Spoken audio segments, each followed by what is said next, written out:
Stigma ఉంటుంది. Stigma అనేది సామాజిక భయం.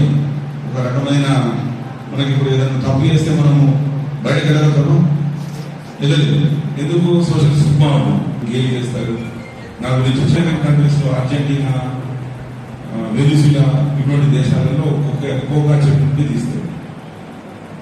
ఇది తీసి మనకు ఈ మన పడవల ద్వారా ఇతర మార్గాల ద్వారా మనం వేయాల్సి వస్తుంది. వాళ్ళు అవి మనకు సప్లై చేస్తారు. దాంట్లో ఇటువంటి డ్రగ్స్ కూడా అమ్మడం జరుగుతుంది. వాటిని కూడా పట్టుకోవడం జరుగుతుంది. మేము డ్రగ్స్ ఎట్లా పట్టుకున్నామంటే ఎండిఎంఏ ఒకసారి మాకు ఇన్ఫర్మేషన్ డ్రగ్ అనుకుంటున్నానంటే సార్ అది రామరాజ్ కాటన్ బనియన్స్, ఆ బనియన్ల మూట ఇంత బరువు ఉండదు, ఇంత కార్టూన్ ఇంత బరువు ఉండదు, అది ఇంత బరువు ఎక్కువ ఉన్నది అని అక్కడ తూకం వేసుకుని చెప్పిండు. వెంటనే మనం పోవడము, ప్యాక్ ఓపెన్ చేయడం, తీసి చూస్తే దానిలో 8 డ్రగ్, 1 కిలో దాదాపు 7 కోట్లు 8 కోట్ల వాల్యూ. అంత డ్రగ్ వాళ్ళు ఎక్కడికి పంపుతున్నారు సార్? ఆస్ట్రేలియాకి పంపిస్తున్నారు.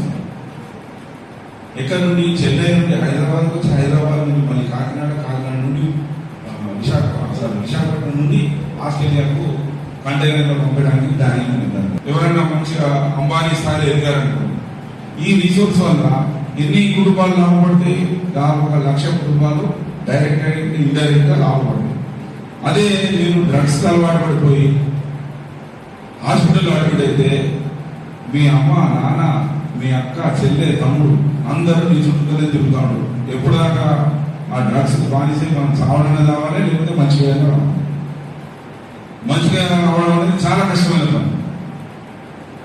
అయితే ఒకటి నేను అబ్జర్వేషన్ ఏంటంటే డ్రగ్స్ అందరూ ఈజీగా అడిక్ట్ కాదు.